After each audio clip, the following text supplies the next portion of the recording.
হাঁটু ব্যথা, কোমর ব্যথা, মোচের ব্যথা বা যে কোনো ধরনের জয়েন্টে ব্যথা বা বাতের ব্যথার সমস্যার মধ্যে আমরা অনেকেই ভুগে থাকি, যার কারণে বিভিন্ন ধরনের পেন কিলার বা ওষুধ বা ক্রিমের ব্যবহার করে থাকি। তবে ব্যথার সমস্যা কিছুদিনের জন্য ঠিক হয়ে গেলেও আবারও কিন্তু ব্যথা করতে শুরু করে। তাছাড়াও ছোট বাচ্চারা খেলাধুলো করতে গিয়ে অনেক সময় পড়ে যায়, হাতে পায়ে মোচ লাগিয়ে নেয়।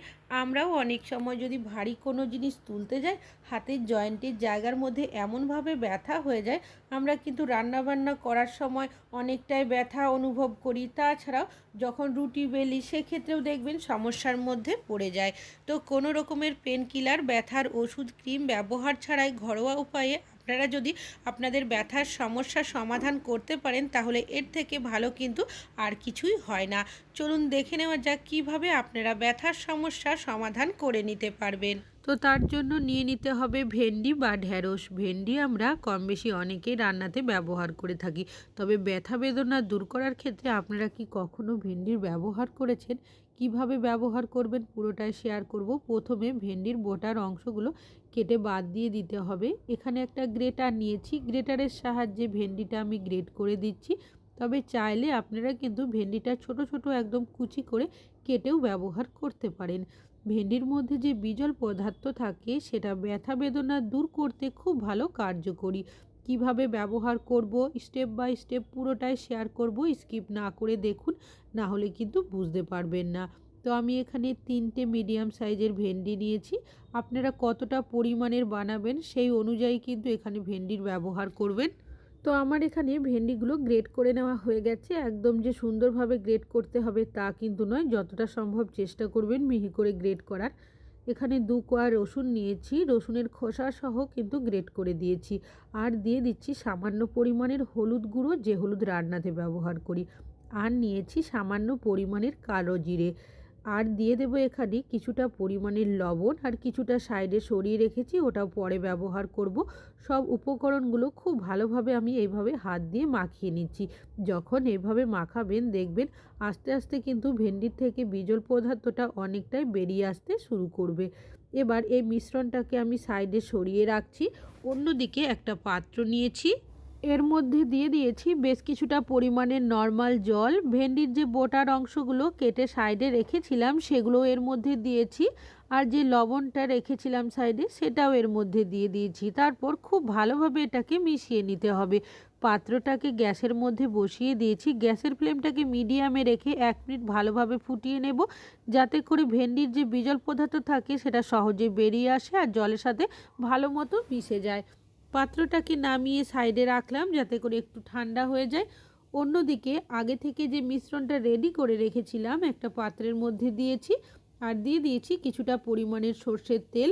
সব উপকরণগুলোকে খুব ভালোভাবে এভাবে নাড়িয়ে আমি মিশিয়ে নেব। এবার এই পাত্রটাকে আমি গ্যাসের মধ্যে বসিয়ে দেব। গ্যাসের ফ্লেমটাকে একদম লোতে রেখে এটাকে ভালোভাবে গরম করে নিতে হবে। তবে কোনোভাবে পুড়িয়ে নেওয়া যাবে না, তাহলে কিন্তু এদের যে উপকারিতা গুণগুলো থাকে সেটা নষ্ট হয়ে যাবে। এটা কিন্তু খুব ভালোভাবে গরম করে নিয়েছি। পাত্রটাকেও সাইডে নামিয়ে রেখেছি যাতে একটু ঠান্ডা হয়ে যায়। অন্যদিকে যে মিশ্রণটা রেডি করে রেখেছিলাম সেটা কিন্তু এখন কুসুম গরম অবস্থায় চলে এসেছে। আর এটা কিন্তু ঠান্ডা করে ব্যবহার করা যাবে না, কুসুম গরম অবস্থাতেই ব্যবহার করতে হবে। একটা সুতির কাপড়ের টুকরো এই মিশ্রণের মধ্যে ভালোভাবে ডিপ করে নিয়েছি। আপনাদের যে জায়গার মধ্যে ব্যথা করবে সকাল সন্ধ্যা এভাবে মিশ্রণ বানিয়ে আপনারা সেক করে নেবেন। দেখবেন এইভাবে যখন আপনারা সেক করবেন ব্যথা কিন্তু অনেকটাই আপনাদের কম হয়ে যাবে। আর যাদের তুলনামূলকভাবে ব্যথাটা একটু বেশি থাকবে তারা একটা কাজ করবেন, তারা কিন্তু 2 দিনের পরিবর্তে সপ্তাহে 4 দিন সকাল সন্ধ্যা এইভাবে সেক দেবেন। অনেক সময় দেখা যায় গ্রীষ্মকালের হাতের তালু, পায়ের তলার সাইড অনেক সময় জ্বালা পোড়া করতে থাকে। সেক্ষেত্রে আপনারা এইভাবে মিশ্রণ বানিয়ে তখন কি করবেন, জলটাকে একদম ঠান্ডা করে নিয়ে এইভাবে সেকের মতো করে নেবেন। দেখবেন যে জ্বালা পোড়াটা থাকে সেটা অনেকটাই কম হয়ে যাবে। সেক দিয়ে নেওয়ার পর আগে যে মিশ্রণটা আমি বানিয়ে রেখেছিলাম সেটা কিন্তু এখন কুসুম গরম অবস্থায় রয়েছে। আর এটা কিন্তু ঠান্ডা করে ব্যবহার করা যাবে না। যে জায়গার মধ্যে আপনাদের ব্যথা করবে সেই জায়গার মধ্যে এভাবে মিশ্রণটা দিয়ে দেবেন। আর আলতো হাতে এইভাবে মালিশ করবেন। ভেন্ডির মধ্যে এমন বেশ কিছু প্রপার্টিস থাকে যেটা ব্যথা দূর করার ক্ষেত্রে আমাদের খুবই কার্যকরী। তাছাড়াও এখানে দেওয়া হয়েছে রসুন গ্রেট করে, কালো জিরে, আর দেওয়া হয়েছে হলুদ গুঁড়ো। অনেক সময় আমাদের হাতে পায়ে মোচ লাগলে ব্যথার জায়গা ফুলে থাকে, হলুদ দেওয়ার কারণে ফোলাভাব দেখবেন অনেকটাই কম হয়ে যাবে, আর লবণ দেওয়ার কারণে বিষ ব্যথা তো দূর হয়ে যাবেই।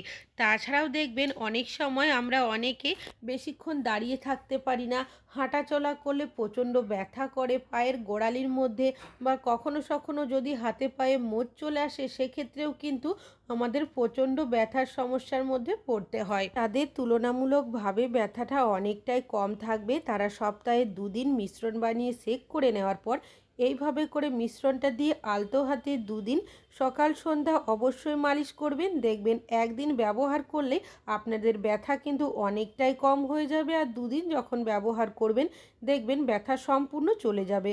তবে যাদের তুলনামূলকভাবে ব্যথাটা অনেকটাই বেশি থাকবে তারা কি করবেন, মিশ্রণটা দিয়ে এইভাবে করে অবশ্যই মালিশ করবেন, আর বেশ কিছুটা মিশ্রণ কিন্তু এইভাবে দিয়ে রাখবেন। তবে যাতে কোনোভাবেই মিশ্রণটা ঝরে পড়ে না যায়, 30 মিনিট মতো যাতে থাকে একটা কাপড় দিয়ে এইভাবে পেঁচিয়ে রাখবেন। তবে যাদের তুলনামূলকভাবে ব্যথাটা অনেকটাই বেশি থাকবে তারা সপ্তাহে 4 দিন ব্যবহার করবে। তবে একদিন ব্যবহার করলে আপনারা কিন্তু ব্যথা কতটা কম হয়েছে নিজেরাই বুঝতে পারবেন।